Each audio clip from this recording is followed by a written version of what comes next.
Welcome to JUCO Softball After Dark. I'm Abby, former JUCO bandit and coach. I'm Joe, head coach at St. John's River State College, best known for giving Abby her first coaching loss. All right. Every week we'll take a dive into the JUCO softball world to review our changing rankings, up-to-date scores across the country and divisions, and get some insight with some hearing news. Welcome to episode 1. This week we'll go over preseason rankings, check out all the first week scores, and we'll catch up with head coach Robert Iamurri from FSW. All right, I think first we're going to get started with our Division 1 rankings, preseason rankings. Let's compare what the JUCO NJCAA has come out with along with what Massey Ratings has come up with. So first, the JUCO rankings as of NJCAA preseason rankings. Number 1, we got Northwest Florida. They've already started off the year 8-0. They've outscored their opponents 71-14. They're returning 9 out of 20 players, which is about half their team. They've already got a South Alabama commit, a Nicholls State commit, and they're already starting off pretty strong. So any thoughts on Northwest Florida? Yeah, no, I mean, they're the defending national champion, right? And, luckily down here in Florida, we get to play some games early, so they've got a quick start to the season. Looking forward to seeing those guys here this weekend. Yeah. I think some of the concerning things about Northwest Florida, can they return their pitching? Can they return their hitting? Lots of speed on the bases last year. They've got some really big shoes to fit. Coming in, being reigning national champions is never an easy task, as you know. But I think that they'll be an interesting school to watch this year. I think one of the biggest things, and I think we all saw it a little bit last year at the end of the year, was are they going to be prepared when it comes to postseason? They've got a super loaded Division II schedule, not to knock the D2s. But coming from the Citrus Conference, Region 8, where they're going to have to play against the Citrus Conference to get to the national tournament, will they be prepared to face the same competition that they have faced all year whenever they get to the state tournament? So that's number 1, Northwest Florida. Number 2 ranked this year, we got Florida Southwestern, FSW. They've already started off 2-0. They opened up this past weekend in Clearwater.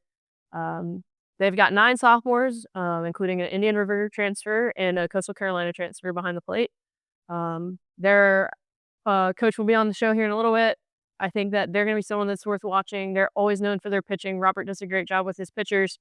Can they hit, though? I think it's always the question. Can they score enough runs to support their pitching? If you have good pitching, you only need 1 or 2 runs, right?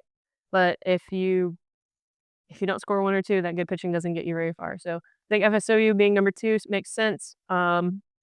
I'll be interested to see where they end up, and I'm looking forward to hopefully a Northwest Florida and an FSW matchup this year. Yeah, and FSW, I mean, he's a perennial powerhouse, right? I mean, Roberts, you'll hear later, he's been around a while and won a lot of games at all different levels. And, obviously, we're fortunate enough we get to play them in a couple weeks. So looking forward to going down to Fort Myers to face those guys. All right. Now we're going to roll it over into number 3, Grayson College. They've already started off 1-1. They're from Texas. Also a great area of softball. Right now, obviously everyone's kind of off to a slow start, 1-1. They've split with Odessa, who is also ranked in the top 10. They're returning 11 sophomores. I think that they're someone that has always been on the radar. They're someone that should be on your radar, and I think that it'll be interesting to see kind of what they bring to the table this year in general. Yeah, no, I mean, it's, the D1 JUCOs are, it's kind of Florida and Texas heavy, with the powerhouses there. Grayson's always up there in the top 5 or 10 each year.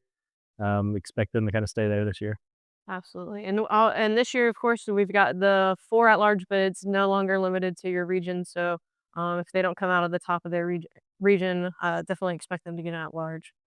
Number 4, McLennan out of Texas as well. They're already off to a 3-1 win, or a 3-1 record for this year. They've got 2 wins over number 11 Chipola and 1 against San Jack, which I think those are all 3 pretty big wins. They're only returning 6 sophomores out of their 20-man roster, or 21-man roster. I think McLennan's also going to always have a tough schedule. They're someone that we're definitely going to have to keep on our radar as far as staying at the top 10. I think that every single year they're a powerhouse, and I think that nothing's going to change this year for them. Yeah, no, I mean, the biggest question with them would just be the only 6 returners, right? I mean, it's always tough. JUCO's always tough having to bring in new players each year, but only having 6 sophomore, we'll see how they finish out the season.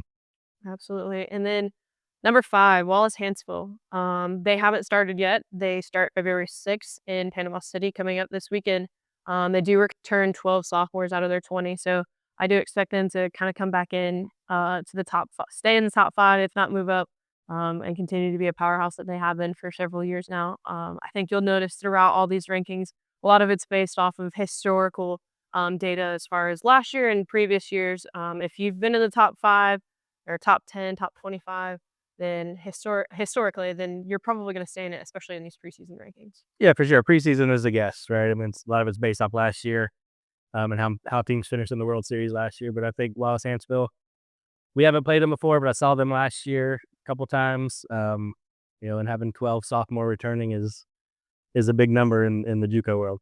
Yeah, absolutely. I mean, that sophomore leadership is super important, just to be able to pass on all of your how you warm up, how we carry ourselves at games, and obviously having 12 sophomores on the number 5 team is gonna be huge, and I would definitely keep our eyes on them moving forward into the season. So, welcome to the show, Robert Iamurri, head coach of FSW. So, Robert Iamurri comes to us with 11 seasons under his belt. He started the program at FSW. He is at FSW 521 and 65, according to their website. Um, he started coaching high school in 1986, which we would all like to know that was 10 years before I was born. Um, but Can I um, can I correct you on that? I actually started in 1981. which brings me to the next point. He has 500 ball wins, 500 travel ball wins, and 500 JUCO wins. To start off our interview, our first question is who counted your rec ball wins? Well, the rec ball was kinda easy. I mean, you know, when you coach 35 years little league and you play 25, 26 games a year, your team wins 22, and then fortunately, the program that I was at Greater Naples, they made 22 Little League World Series, so that's gonna be 15 wins a year. So I'm closer to over 1,000, so I'm pretty safe with 500. So how many kids do you have to coach that many rec ball years? I'm sorry? How many kids do you have to coach that many rec ball years? I actually only had one. I had a daughter, and really, I was fortunate because in '92, when we were actually in the middle of winning 8 straight national tournaments with Little League, we're fortunately it was a girl, so I stuck with softball because if it was a boy, obviously I would probably shift it back over to the boys. Hmm. All right. So, Robert, we're running into the 2026 season. Of course, I know you're very well versed in the top 25 and all the rankings that go on throughout the year. So, who are your top 5 teams to watch this year? Well, I think consistently, Grayson and McClendon have always had great teams. They come from a very top region. Northwest and ourselves have always been very successful. So really, you want to really look at those four at first, and then Florida has gotten so strong, and not to play favoritisms, but Santa Fe, Seminole, and Indian River. It's I think any one of those three could actually win our Citrus Conference with it. So those would be probably the I would say at least the 7 that I would lean to be the top 5, or should they're going to be the teams to beat at the end of the year.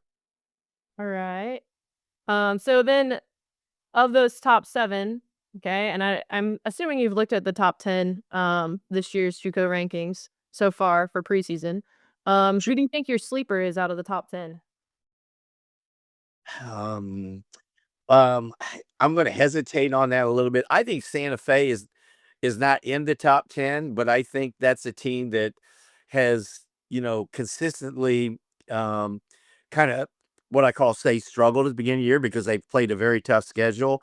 This year, I don't think her preseason or early schedule going into conference isn't quite as strong as has been. So you're going to see her have probably 7 less losses that she had. So they're starting basically at 35 and having to work their way into the system. But I think the sleeper team that no one has seen in the past is going to be Santa Fe. All right. Well, talking about strength of schedule and whatnot, I think this is kind of a joke question here. Yeah. So what's your beef with the D2s, Robert? Why don't you like people playing them or playing us? Notice No, I you have Pasco and Manatee on your schedule this year. um, it Um, I have no beefs with D2s. I mean, I've asked the place. I'd love to go play South Florida State College and have a less trip. So we really have a hard time playing D2s just because of scheduling. You know, unless I have to travel to them all the time. So, like I would say, I'd love to have a home and home back with South Florida State College that we played a few years ago, or we used to be in the same conference with before they went down. I do have a home and home with Brett. It's at State College of Florida. I'm sorry, South Florida is the one that their schedule's been kind of full and hasn't got the home and home. So, I really don't have a beef with it. Obviously, I think there's 5 or 6 of them out there, and obviously, Joe's got one of the top teams. I mean, I feel like Joe should be would definitely be a top 20 team, if not a top To be t nice. 10 team, You don't have or to be nice. no, I mean, if not be a top 10 team in the state. I mean, he's beaten Chipola. I mean, last year, he went after a lot of the Citrus Conference teams and beat them. So, he's not afraid to go play at that level. Awesome. So with that, what's the outlook on FSW this year? How's the team this year? We feel like we got a consistent solid ball club like we've had in at least the last 2 years. So, I feel like, this team is definitely at least a top 10 team. It's again, it's really depends on how the team gels. We're really strong in a circle, and that helped, and it actually showed in our first game that both of our returning pitchers that we threw combined for a no-hitter. Um, Speed wise, I think we had 13 stolen bases, so it's a little more like the years we won nationals. We're a little bit faster, but we're faster as right-handed hitters, not necessarily lefty slappers. So, I think if a team has trouble with speed and a team has trouble with aggressiveness, we'll give them fits. If they're patient and kind of bend a little bit against us, they'll hold their grounds. It'll be a competitive game. Awesome. Awesome. Well, you've won a lot of championships. Which one is your most memorable? I really think the second one is because, we won a national championship in 21. We were fortunate, and I think other schools were too, but we were fortunate to at least get some kids for what I call a third year, even though they only played 20 games. But I think we had a mature team that when we won in 21, it was because of the good continuity. The 22 team, we had zero pitchers returning from the year before. So you went with a brand new pitching staff, and you really only had 2 returning starters from that previous team. So that was just what I call a right combination of recruiting and returning players, and just a lot of things falling right. I mean, I can't tell you how many times. I mean, we should have got beat and ended the 2 outs in the 7th inning. The girl from Yaprovi dropped the fly ball in left field, let us tie it up, and we beat her in extra innings. So I really think that 22 was just a complete surprise of 4 freshmen coming in, 2 returning starters, and then the combination of the returning freshmen that weren't playing in 21. We could. It seemed like everything we dialed up. If we brought a girl in to get a base hit bunt, she got it. If we got a girl, with the 2 out off the bench, she would hit a 2 RBI double with 2 outs. So, that was just kind of a special team that it just seemed like they were just destined to win. And how many of those girls were allowed to buy alcohol because they were so old? No, no, no, not that year. That was the first year. Yeah, yeah. I think I've actually only had one player actually hit 21. So, Only one. yeah, only one. Unfortunately, a couple have been 20. A couple have been 20. That year. One of those Uh, years. yeah. So, yeah. Awesome. So, all right, you got anything else? Yeah, no, actually, we'll give you a little plug here, Robert. Why don't you talk a little bit about your tournament coming up here in a couple weeks and some of the teams Yeah. yeah. I tell you what, if you're a fan and you're in the Southwest Florida area, I want to say there's probably 17 games with ranked teams against ranked teams. You got 2 strong teams, Salt Lake and CSI coming in. You got Chipola, who made the Final Four of the winners bracket last year. Obviously, your team has won a national championship, and then you throw Indian River in there. Miami-Dade's been nationally ranked. We've been nationally ranked. It basically there's going to be two games playing at once. You got to decide which matchups the teams that are really nationally ranked is going to be facing each other. So we'll be excited. I kind of it. I like a tough preseason before our conference, although it's pretty tough to have a tougher schedule than the conference we're going to face. Yeah, just because again, with our conference, you could be playing six ranked teams in a matter of a 2 week period. But great teams. I think you're off to a good start. You beating Chipola twice is a remarkable win. So we're looking forward to that game playing with you. I highlighted that in yellow. So anytime you got two teams that won a national championship playing each other, they're basically, I'm sure both of us have marked that down. That's the game we want to win. Oh yeah, for sure. For sure. We're looking forward to coming down there. Awesome. All right. Well, Robert, we hope to have you as a reoccurring guest throughout the year, just because I know you stay up to date with all the softball world. So hopefully we will catch you on a later episode as well. You're- Hey, enjoyed it, and thanks for at least thinking of me when when we're doing something with junior college, and hey, trying to promote the sport and give us attention these young ladies need. Awesome. All right. Thanks, Robert. Everybody was right. Hey, good luck. Bye. Now we're gonna go over our JUCO Division two rankings for this year's preseason. Number one, Murray State College. Number two, Colin. Number three, St. John's River. Number four, Jones College. And number five, Des Moines Area Community College. Yeah, and with all preseason rankings, these kind of resemble the World Series results last year. The top four teams were the final four in last year's World Series. I think Murray State got the nod at number one. They have 7 or 8 returning starters, from a team that finished fourth last year at the World Series. They're always a powerhouse. They, 57-3, 58-2, those type of records coming in, that kind of thing. Looking forward to following them with all the returners they have. 2, 3, 4 with Colin, St. John's, and Jones. We all kind of have a similar thing going. We have a lot of turnover, right? I think all three of us are going to be pretty good. But again, you never know. We got to get freshmen some experience and playing time, that kind of thing. But again, I think those three teams are going to be right in the mix near the end of the season. And then DMAC comes in at number 5 here. They do return their top 2 pitchers from last year. That's one thing. If you've ever watched the DMAC play, they can always pitch. Oh yeah, They got definitely can. they got some good size, long, athletic players that can really pitch it. So they're gonna be a tough out in the postseason. Yeah, I definitely think these top five, they do mix in some of the Division ones, even powerhouses, and watch them, compete against both levels. Not to say that anyone's different than others, but I think that they're going to be able to compete and give a lot of them a run for their money, especially some of the Power Five Division ones as well.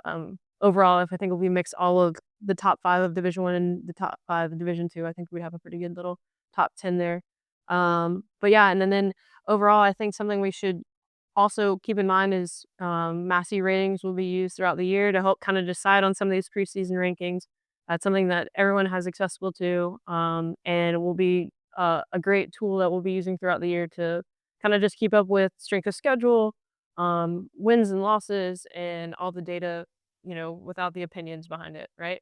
Yeah, no, for sure. The Massey, I feel like I'm gonna get a virus when I go to their website, but the data seems to be pretty good. I'm not sure who runs it, but it's kind of known as the unbiased opinion to the sports. It's just data gets loaded in and it spits out some results with strength of schedule and power ratings, that kind of stuff. So, Yeah. looking forward to see how that adjusts throughout the season as well. Yeah.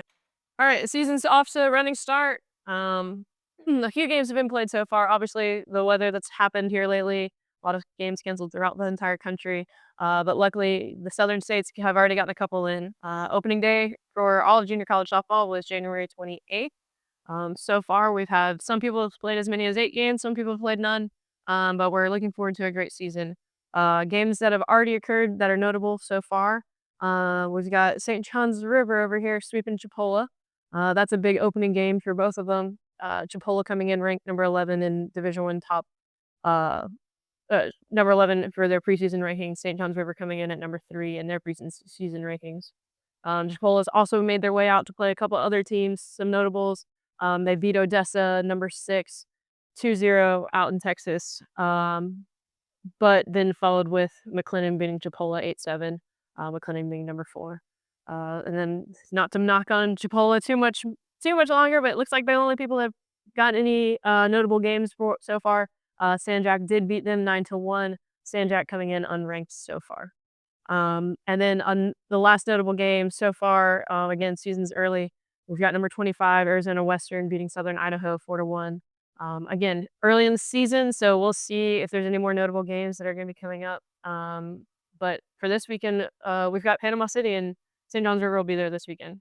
Yeah, Panama City. This is the second year that Scott Thomas over at Gulf Coast is putting on this tournament.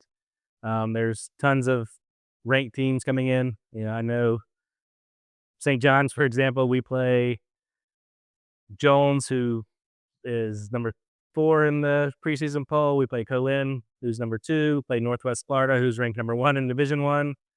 And we play Itawamba, who I think is ranked number 12 or 13th in Division 2 as well. So a lot of good matchups, a lot of really good Division 1, Division 2, even some Division 3 teams. Patrick and Henry, I know, is going to be there. They won the national championship a couple years ago in Division 3 level. Yep. So that weekend we'll have tons of games over in Panama City. There's also another tournament over in Dothan, Alabama for Chipola that will also have some good games on it. So I think as we roll into February, we will see a lot of good matchups, pre-conference matchups before everyone starts to get into their conference play. You've got, again, Panama City. You've got Pensacola.